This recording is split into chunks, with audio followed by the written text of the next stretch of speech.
Last time, we mentioned that after 400 years of waiting, the Jews finally heard Matthew announce a name: Jesus.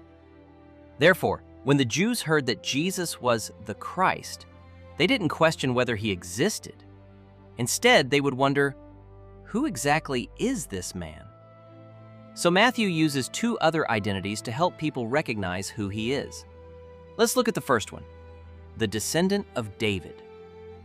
When speaking of this king's descendant, we must look at the covenant God made with this king, recorded in Samuel 7:8-16. Scripture reads, "I took you from the pasture, from following the sheep, to be prince over my people Israel." This was history David had already experienced.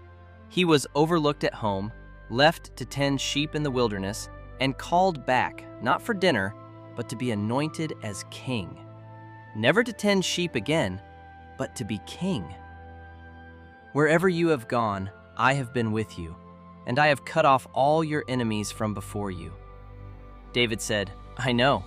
Whether I faced the first Goliath or many Goliaths across various battlefields, it wasn't because my stone throwing was accurate, but because you were with me, and I kept winning.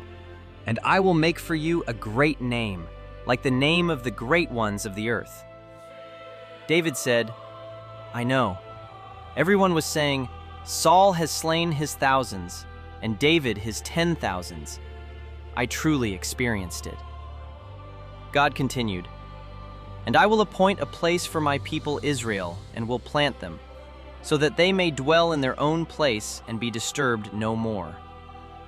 David said, "I know."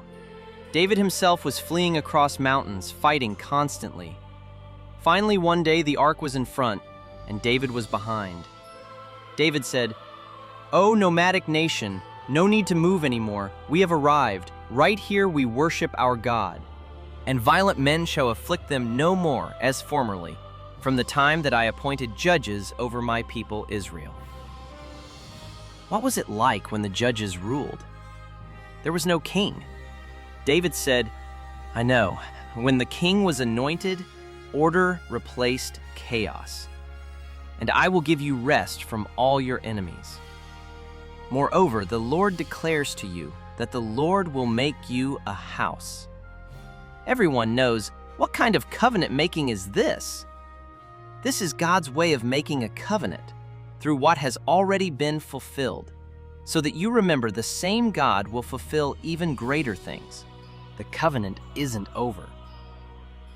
"When your days are fulfilled and you lie down with your fathers, I will raise up your offspring after you, who shall come from your body, and I will establish his kingdom." David realized, I will die, but the kingdom won't. There will be an offspring. Is it Solomon? Is it Solomon's son? "He shall build a house for my name, and I will establish the throne of his kingdom forever." It seems it's not Solomon, but another one who will build a temple for God. Let's keep looking. "I will be to him a father, and he shall be to me a son. When he commits iniquity, I will discipline him with the rod of men, with the stripes of the sons of men." It seems to speak of a certain descendant of David again, because 1st and 2nd Kings talk about all those descendants doing evil. God raised up foreign empires, the Persians, the Medes, the Babylonians, to take them captive. God's covenant was fulfilled, but not completely. There is still a massive but in the text.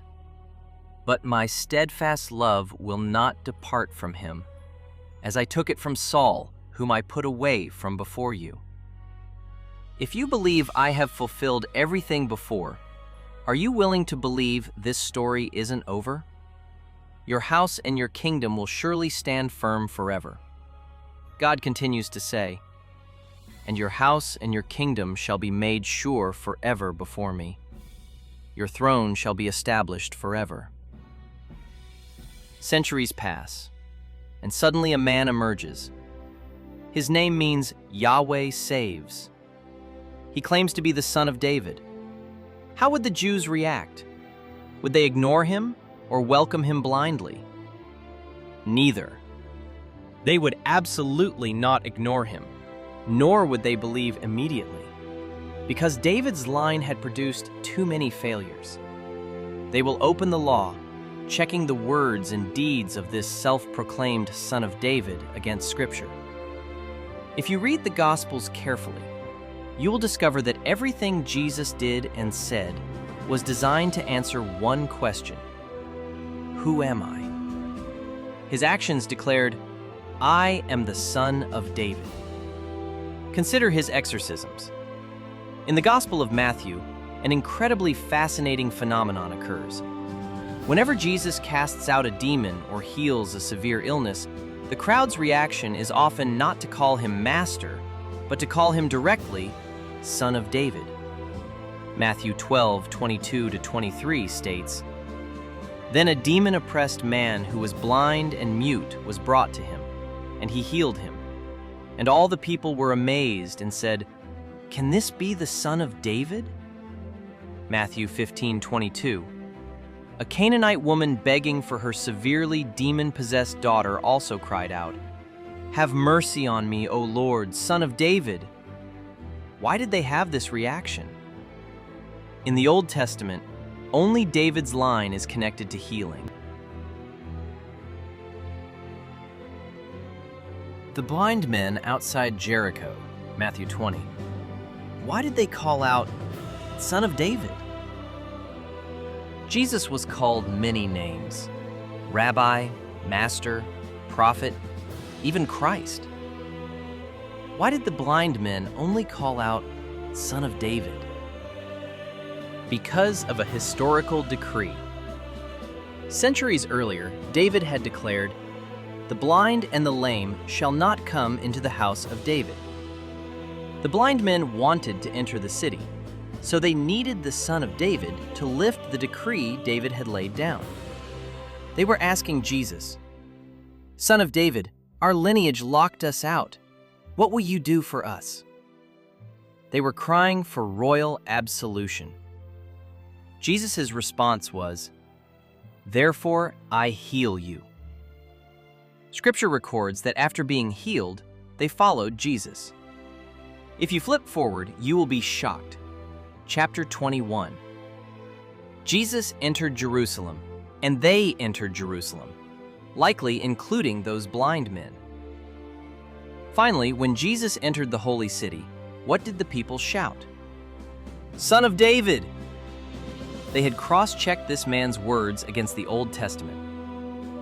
Even Pontius Pilate, a ruthless pagan governor, could sense the heavy royal gravity surrounding him.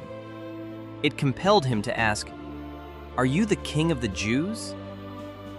If the Davidic Covenant has been entirely verified in the person of Jesus Christ, then his other title, the Seed of Abraham, shatters all national borders.